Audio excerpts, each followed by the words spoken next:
if I'd ignored that one notification, I'd still have friends, and maybe a face that doesn't scream when I close my eyes.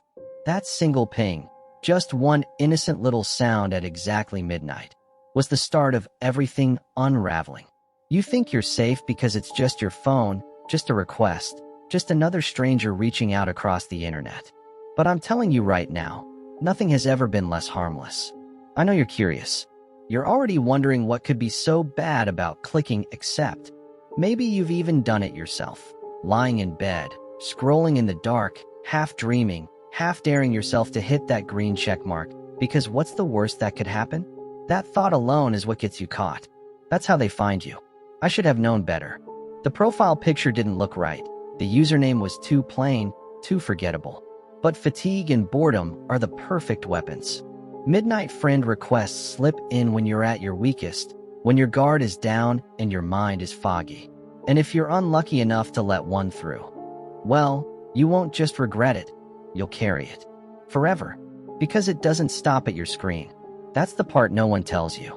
I wish someone had told me before the scratching started, before the shadows in the corners of my room stopped being just shadows, before I learned that a typed message could be more dangerous than a knife pressed to your throat. And here's the thing that should scare you most. I'm not the only one. I've found others. Threads, whispers, fragments of confessions buried online. But none of them share the full truth. No one dares. That's why you're here. Because what I'm about to tell you isn't a story, it's a warning. One you'll remember the next time your phone lights up at exactly midnight. But to understand how it started, we have to go back to the beginning. Most nights before everything changed, my life followed the same pattern. I'd tell myself I was going to sleep early, but then I'd get stuck in the endless scroll. You know what I'm talking about? Phone in one hand, the glow burning into your eyes even though you promised yourself, just one more video, one more post, one more level. Before you know it, it's 2 in the morning and you're still lying there, half exhausted, half wired. That was me, every night. I wasn't a party person, not really. My friends would sometimes invite me out, but more often than not I'd say, nah, I'm good. I'll catch you next time. And then I'd end up on Reddit, scrolling through threads about urban legends or lost media, watching creepy videos until my brain buzzed with static. I thought I was safe because it was all behind a screen. Bro, you're gonna fry your brain if you keep that up. My roommate, James, used to joke from across the room. He'd be half asleep, face buried in his pillow. You're addicted to your phone. Bet you'd marry it if you could. Better than marrying you.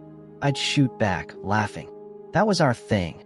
Stupid late-night banter. The kind of conversations that feel funnier than they are because you're overtired. It wasn't all bad. There was comfort in that routine.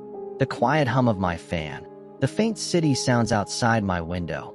James's slow breathing once he finally drifted off. The glow of the phone screen felt like a nightlight for someone who hadn't needed one in years, but still craved it. And yeah, I know you do it too. Scrolling at 2 a.m., promising yourself you'll sleep right after this one clip, this one meme, this one notification. That's how the internet traps you. The world is dead quiet, but online, everything's still alive, still moving. It feels like you're part of something bigger, even if it's just another meaningless comment thread. That night was no different. I had a couple tabs open on my laptop, a game paused mid-level, Discord chat pinging every few minutes. James had passed out hours earlier. I sat there in the dark, screen reflected in my glasses, a bag of chips half-eaten beside me. It was all so ordinary, so stupidly normal. I didn't realize then that it's exactly this normalcy, the quiet routines, the harmless habits, that makes you most vulnerable. Horror doesn't crash into your life when you're expecting it. It seeps in when you're too tired to notice the cracks forming. I remember leaning back, stretching, deciding I'd finally close my apps and get some sleep. My phone buzzed one last time. I almost ignored it. Almost. But the notification was different. It wasn't from Discord or Messenger or the usual places. It was a friend request. Midnight on the dot. And that's when everything started to unravel. At first, I thought it was just some random bot. The name was forgettable, like the kind of thing you'd generate if you were in a rush to make an account.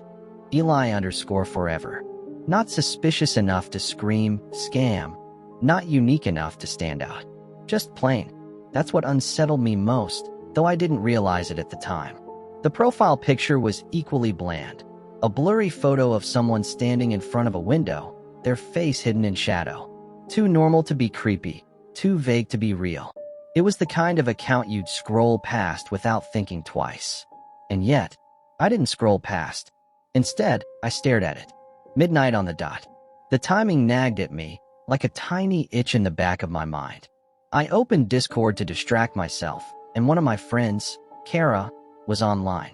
I sent her a screenshot. Yo, this just popped up. Should I add them? She messaged back almost instantly.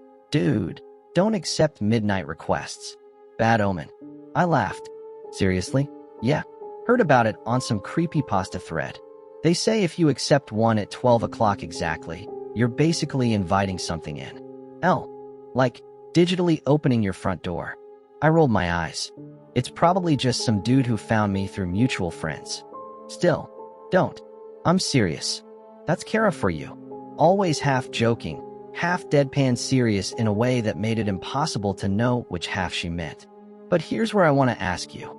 Have you ever had one of those requests that almost dared you to click it? Like your finger was hovering over the screen longer than it should, just waiting for you to give in? That's what it felt like. I closed out of Discord, stared back at the request. My room was silent except for the faint buzz of the phone. The name, the picture, the timing, it all blended into this weird cocktail of harmless and wrong. And here's the part that eats at me now. There was something about their profile picture that didn't add up, but I didn't notice until later. If I had, maybe I wouldn't have tapped accept. Maybe. But of course I did. My thumb slid across the screen before I could stop it, before Kara's warning could sink in. Friend request accepted. And just like that, the first domino fell. The first message came seconds after I hit accept. I see you're still awake. So am I. I actually chuckled. It felt too on the nose, like some cringy icebreaker you'd use if you didn't know what else to say. I typed back. Yeah, insomnia is a curse. No reply. Not right away. The typing bubble flickered in and out, like they were writing and deleting. Finally, it's easier to stay awake when someone else is watching. That stopped me. I stared at the screen, reading it twice. Maybe they meant watching the same videos or watching the same memes. Still, the phrasing made the hairs on my neck rise. I was about to close the app when another message came through. How's the lamp in your room? Still flickering. I froze. My lamp was flickering. It had been for weeks. It was one of those old desk lamps that would buzz and blink randomly. I hadn't mentioned it online. I hadn't told Kara. I hadn't told anyone. My chest tightened. I typed back, do I know you? The reply was instant. Better than you think. I should have blocked them right then. But curiosity is a sickness. You always think, if I just get one more answer, I'll understand. That's the hook. The one that drags you in deeper before you even realize you're drowning. Their tone shifted after that, turning almost casual. They asked about games I played, music I liked, shows I binge-watched. Safe topics. If not for that first message, I might have believed this was just some random, slightly awkward person trying to make a friend. And that's the genius of it. They start off normal, harmless, so you let your guard down. You start to think maybe you overreacted, maybe it's just coincidence. But then the cracks show again. At one point they wrote, James snores louder than usual tonight, doesn't he? I glanced across the room. James was asleep, mouth slightly open, soft rasping breath filling the space. My pulse spiked. There was no way they could know that. I didn't reply. My phone buzzed again. Why'd you stop typing? Don't worry. I'll keep the conversation alive. I dropped the phone onto my blanket, staring at the screen like it might burn me. My first thought was a prank. Maybe James was messing with me. But no, James couldn't type in his sleep. And besides, the account wasn't linked to anyone I knew. I picked the phone back up, my thumb shaking. Who are you? I typed. The response came in 2 words that chilled me more than anything else that night. Who are you? That was the moment I realized this wasn't harmless. This wasn't random. This was something else entirely. And if you think that was the scariest thing they said, you're wrong. That part hasn't even come yet. But the real terror didn't come from the messages alone. It came when my world, the physical, tangible world around me, started to echo what they typed. It started subtle, so subtle I convinced myself it wasn't happening at all. I was still staring at the screen when another message popped up. Don't look now, but your window's open. I flinched. My window was shut. I was sure of it. I glanced over anyway, heart hammering. The glass reflected the dim glow of my monitor, perfectly sealed. I laughed nervously to myself, muttering, "Nice try." But then I heard it.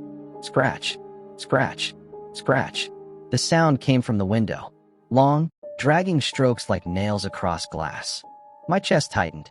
I shoved my chair back and crept closer, expecting maybe a branch swaying in the breeze. But outside, the night was still. No trees near enough to touch the glass. No shadows moving in the yard below. Just empty darkness. My phone buzzed again. I like the sound it makes when I do that. I dropped the phone onto my bed. My skin crawled. I tried to rationalize. Maybe James was screwing with me. Maybe Kara had roped someone into pulling a prank. My hands shook as I called James's name, but he was out cold on the other side of the room, mouth open, snoring lightly. Another buzz. This time the screen flashed not with a ding, but with a distorted brrrt, like a broken speaker. The message read, "You're fun when you're scared." That's when I called Kara. She picked up on the second ring, her voice groggy. "Dude, it's like 1 in the morning. What's wrong?" I whispered. "They're messing with me. I think they're outside." There was a pause. "What do you mean outside?" "Scratching at my window?" They knew about my lamp. They knew about the soda can. I don't. This isn't funny anymore. Kara sighed. "It's probably some troll. Bots pull info from your socials, make it sound personal. Or maybe it's James pranking you." I glanced at James again. Still asleep, oblivious. "I don't know, Kara. It feels different. Too specific." Her voice softened. "Look, just block them. Go to bed. Tomorrow it'll feel stupid, I promise." I wanted to believe her. I really did. But before I could reply, a new sound crept through the room. Step, step, step. Not from the window this time. From the hallway. Slow, deliberate footsteps moving toward my door. My stomach lurched. I muted the call, clutching the phone so tightly my knuckles ached. I waited. James didn't stir. The footsteps stopped right outside our door. Silence. And then tap, tap, tap. 3 knocks, soft, against the wood. I couldn't breathe. My phone buzzed again. This time, I forced myself to look. "Why don't you answer the door?" That was it. I snapped. I yanked the blanket over my head like I was a terrified kid again, clutching my phone to my chest. My heart felt like it would tear through my ribs. Minutes dragged by like hours. Eventually, the knock stopped. The footsteps faded. The scratching at the window ceased. My lamp flickered once, then went dark completely, leaving only the glow of my screen. And then, finally, another message appeared. "Don't worry. I'll come back tomorrow. Midnight." I don't remember falling asleep. I must have, because the next thing I knew, sunlight was spilling through the blinds. James was already gone for class. Everything looked normal. Too normal, like the night had been a fever dream. But it wasn't. The messages were still there, burned into my inbox. Proof. That day, I made up my mind. I wasn't going to play along anymore. I wouldn't reply. Wouldn't even open the app. If it was a troll, they'd get bored. If it was something worse, well, ignoring it had to be better than feeding it. At least, that's what I thought. I was wrong. The first day I ignored them, it felt like victory. No matter how many times my phone buzzed, I refused to look. I buried it under a pillow, muted notifications, forced myself into classwork and gaming marathons. For a while, it almost worked. I felt in control again, like I'd cut the strings. But midnight doesn't care about your willpower. That night, as the clock ticked over, the buzzing started again. First one message, then another, then another. I clenched my jaw, refusing to reach for the phone. The vibration rattled against my desk until I finally caved and glanced at the lock screen. 32 unread messages. I didn't open them. I swore I wouldn't. I left the phone face down, crawled under my blanket, tried to pretend none of it mattered. When I woke up, the notifications were gone. Every single one. My inbox was empty, as if the conversation had never happened. A clean slate. But there was something new. A single video file. My thumb hovered, heart pounding. Against my better judgment, I tapped it. The screen went black for a few seconds, then static filled the air, fuzzy and distorted. And then I saw it, me, sleeping. The angle was wrong, not from my desk or my phone. It was from inside the closet, the camera lens peering out between the slats of the door. I bolted upright, staring at the closet across the room. The door was shut tight. Nothing unusual, but my skin crawled like I'd been doused in ice water. A new message appeared beneath the video. "Don't make me knock." I nearly dropped the phone. I called Kara immediately. She answered, groggy but concerned when she heard the panic in my voice. "Okay, slow down," she said. "You're telling me someone filmed you? In your room? That's not paranormal. That's criminal. You need to call the cops." "Yeah? And what do I tell them?" "Hi, officer, some random midnight friend request is sending me cursed found footage. They'll lock me up." She was quiet for a moment. "Fair, but you can't just do nothing." "I'm not. I'm ignoring them. They'll get bored. They have to." Kara sighed. "Be careful. Seriously, don't give them what they want." But silence wasn't safety. The second night I ignored them, the messages changed. They weren't words anymore, just images, my room from impossible angles. The ceiling, like someone was perched above my bed. Underneath the mattress. From behind my computer screen. Each one was time-stamped exactly at midnight. By the third night, I couldn't take it anymore. I sat there, staring at the phone, every muscle in my body screaming not to touch it, not to open the app. Another video arrived. This one shorter, grainier. It showed me, tossing restlessly in bed. Then a shape moved behind me. Something tall and narrow, bending closer. My breath caught as I realized what I was looking at. Before I could slam the phone down, another message blinked across the screen. "Answer me, or I'll come closer." I wish I could tell you that was the worst thing they sent. That the closet video, the ceiling shots, the threat were enough to break me.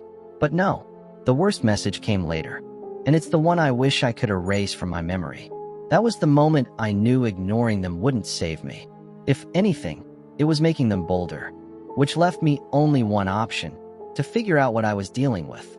So I started digging. Research is what people do when they're desperate for answers, or when they're too scared to sit in silence. I was both. It started simple. I typed "midnight friend request weird" into Google. Millions of results, most of them junk. Clickbait articles, ghost hunting blogs, YouTube thumbnails screaming in all caps about real creepypasta hacks gone wrong. But buried a few pages deep, there were threads. Old ones, dead forums, cached pages, scraps of conversations that shouldn't have survived as long as they had. The pattern hit me fast.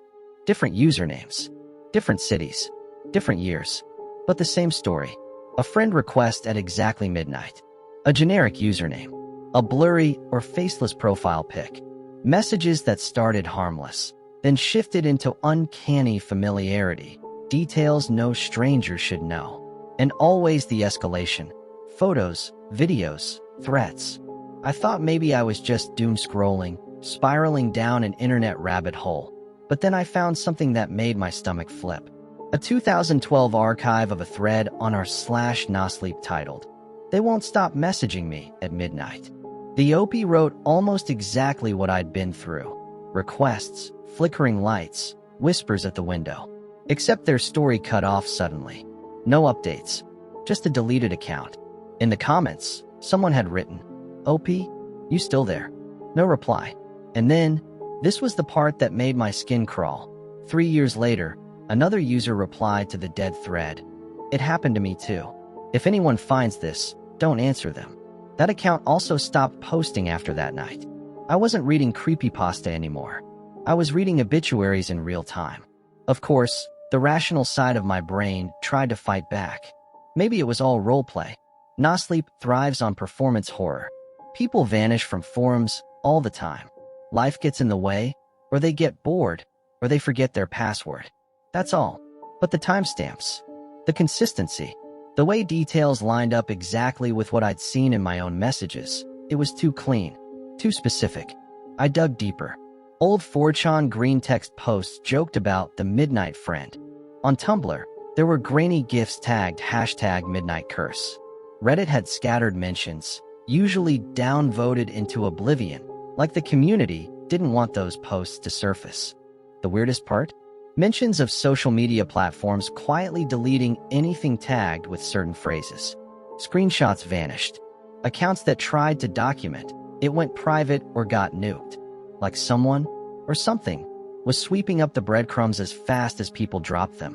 One blog post from 2015 put it bluntly. They let it exist because it boosts engagement.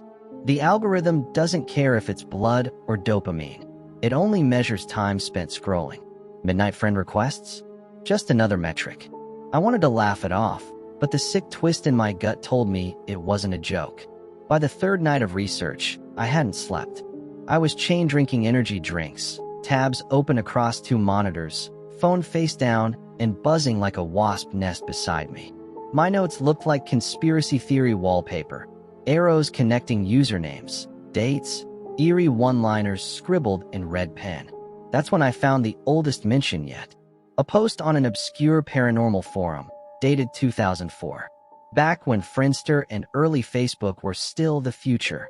Someone described a chain email that worked the same way.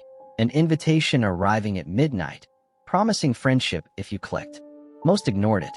The few who didn't, their accounts went silent within weeks. The thread ended with a chilling line. It's not the platform. It's older. The platforms are just vessels. I shut my laptop. I couldn't read anymore. My brain buzzed like a hornet's nest, torn between disbelief and absolute dread. I tried telling myself, it's all an ARG. It's all a story. None of it's real. But then I remembered the video from my closet. The impossible camera angles. The messages vanishing on their own. This wasn't just folklore. It was happening.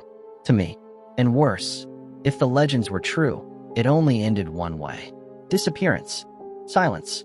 My digital footprint cut off like all the others. For the first time since it all began, I thought about deleting my accounts. Wiping everything. Going offline forever.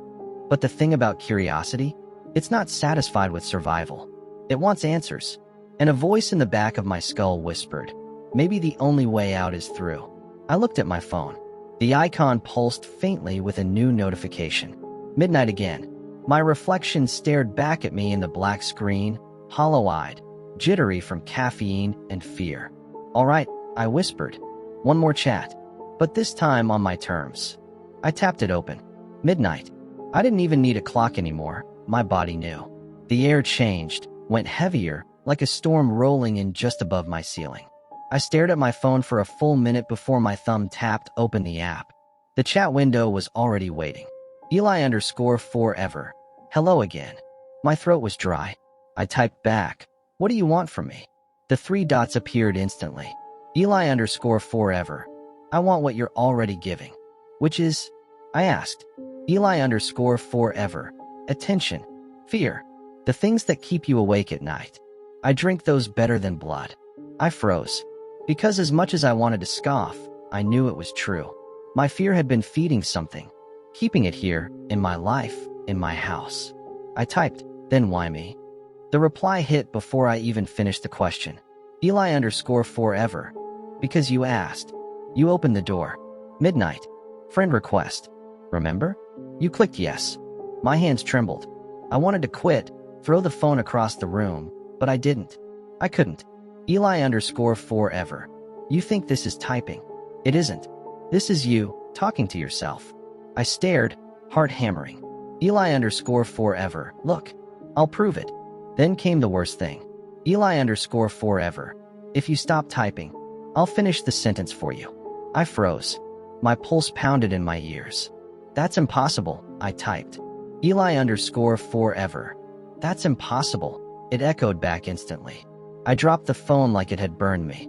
The screen lit up from the floor, lines of text unspooling without my fingers touching a thing. Eli_forever. Why am I still here? Because I'm too curious to stop. Because fear tastes good. Because I'm addicted. I staggered back. Those were my thoughts. Word for word. Shaking, I picked the phone back up. What happens if I don't play along? Eli_forever. Then I stop asking. And start doing. And then, a photo arrived. My room. Taken from behind me. I whipped around. Empty. Just shadows. But the picture was seconds old, my hunched shoulders, the way my hand gripped the phone. I nearly screamed. Instead, I typed with fingers that felt numb. "What do you want me to do?" This time, there was a pause.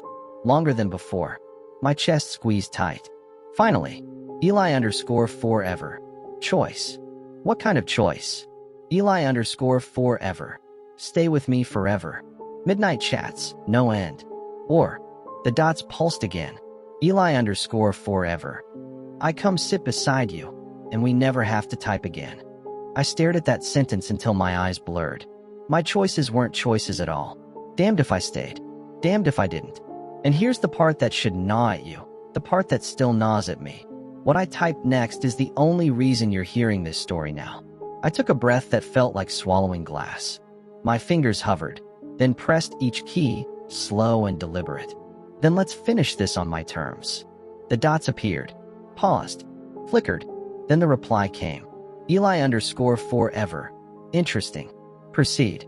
The clock on my phone read 12:06. My time was running out.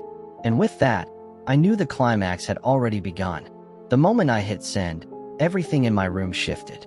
Not visibly, not at first. It was like the air thickened, humming against my skin. My phone buzzed in my hand, harder than it should, the vibration sharp enough to sting my palm. Eli_forever. You wanted this. The screen glitched, flickering white to black, then to something in between. My reflection stared back, warped, eyes too dark, mouth a fraction too wide. Then the messages started pouring in. Not one by one. Hundreds. Thousands. A flood. Notifications screamed through the speaker like a swarm of locusts, each ding overlapping into a piercing whine. Words blurred together. Let me in, let me in, let me in. I dropped the phone, but the sound didn't stop. My laptop lit up on its own. Monitor crackling static, then spitting out the same text in looping code across the screen. My tablet, my smartwatch, every device I owned, buzzed alive like I'd woken an entire hive. The webcam on my laptop blinked red. A faint click. The monitor shifted to live feed. But it wasn't me. Not exactly. The figure on screen sat where I sat, in my chair, phone in hand. But its skin pixelated in patches, peeling into static. Its smile spread wrong, too symmetrical. And when it lifted its hand, my own hand twitched in sync, like a puppet string had yanked me upward. "No," I whispered. My voice cracked, but the speakers echoed it back louder, distorted, mocking. Then the smell hit, like burnt wires and wet earth. My lamp flickered once, twice, before bursting into sparks. I stumbled backward, clutching my arm as a shard of hot glass seared my skin. The phone lit up again, bright as a flare on the floor. A new message blinked. Eli_forever. Stop fighting. You invited me. You're mine at midnight. And then the screen changed. Not words this time. A video. I tapped it with trembling fingers. It showed me. Not here, not in my room. But lying in bed, eyes closed, mouth open in a silent scream. Except, my chest wasn't rising. No breath. Just stillness. The video cut to black. A knock rattled the closet door. Once. Twice. Slow. Measured. Then the phone buzzed again. Eli_forever. Don't make me knock again. I staggered forward and yanked the closet open, adrenaline overriding terror. Empty. Just clothes and boxes. But when I turned back, the mirror caught me. Except it wasn't me. The reflection leaned forward, grinning, while I stood frozen. My reflection's lips moved out of sync, whispering words I didn't hear but felt, scraping against the inside of my skull. The phone screamed another notification. Eli_forever. Closer now. And suddenly, he was. The figure from the mirror pressed its hand against the glass. The surface rippled like water. My own hand burned with pressure, phantom pain, like something was tugging me toward it. I tried to back away, but my feet didn't obey. My body lurched forward in jerks, each step not mine but his. My pulse roared in my ears, vision tunneling. "No," I gasped. "Not like this." Every device lit up at once. A chorus of voices in perfect unison, reading the words I hadn't yet typed. "We already know how this ends." My chest seized. My vision pixelated, No other word for it. Like reality itself was glitching. My arms, my skin, broke into jagged fragments of static for a split second before snapping back, each flicker worse than the last. I dropped to my knees, phone clattering beside me. Its screen flashed one last message. Eli_forever. Choose. The mirror figure leaned closer, face pressed to the glass, now splitting open, not flesh, but lines of code spilling like veins of light across its skin. Its eyes were pits of static. I screamed, grabbed the phone, and typed the only thing my shaking fingers could manage, not yours. The reflection stopped. The devices all froze mid-buzz. Silence slammed into the room like a wave. And then, darkness. Everything shut off. Phone, laptop, lights. Even the hum of electricity in the walls died. For a moment, I thought I'd won. But in the pitch-black quiet, a voice whispered, "No screen this time, no text. Just behind me, impossibly close." You typed wrong. When the lights came back, it wasn't like flipping a switch. It was slower, unnatural. Each bulb sputtered one by one, as though deciding whether to exist. The laptop rebooted without me touching it. My phone glowed, battery somehow at 66% despite being dead seconds earlier. I was still alive, but not the same. The mirror? Cracked down the middle. A hairline fracture running straight through the place my reflection's eyes had been. I should have replaced it, but I haven't. Part of me is scared it isn't just glass anymore. I tried to convince myself it was over, that I'd beaten it. But little things keep proving me wrong. The scar on my arm from the lamp? It should have faded by now. It hasn't. It's darker, sharper, like the burn branded something into me. At night, it itches in a way that feels less like healing and more like a reminder. And the paranoia? That's permanent. Every vibration in my pocket, every ding from an app, feels like a test. My hand twitches toward the phone, but I can't shake the memory of that last whisper. You typed wrong. Maybe that's why I'm telling you this. Because I don't know if I stopped it, or if I just delayed it. I still get requests sometimes. Random names. Blurry profile pictures. And every time, the timestamp says the same thing, 12 a.m. I don't answer. Not anymore. But someone will. Someone always does.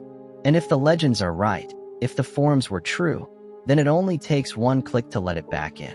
So here's my warning. If you get a friend request at midnight, don't accept it. Don't hover, don't even think about it. Swipe away, block, delete. Because if you don't, well, I'll know if you do. And maybe next time, the story won't be mine, it'll be yours. Was it a demon? A virus? Something older than both, wearing the internet like a mask? I don't know. Maybe you've got theories. Maybe you've seen signs I missed. If you have, leave them in the comments. Compare notes with me.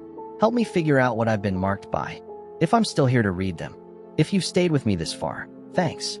I don't know if telling this helps me, or just makes me more of a target. But maybe if enough of us talk about it, share what we've seen, we can piece it together before it swallows someone else whole. So here's where I need you. Drop a comment if you've ever had a midnight request. Not just the obvious bots or scams. I mean the ones that felt wrong. The ones you hovered over without knowing why. Maybe if we compare notes, we'll notice the patterns I missed. And if you've got theories, demon, virus, something worse, don't keep them to yourself. The more we know, the harder it'll be for it to hide. I'll read what you write, if I'm still here to read it. Oh, and one last thing. What I went through, it wasn't the first midnight request. Not by a long shot. I found traces of another account. Older, darker, buried deep. Next time, I'll tell you what happened to them. If I can. Until then, keep your notifications off at midnight.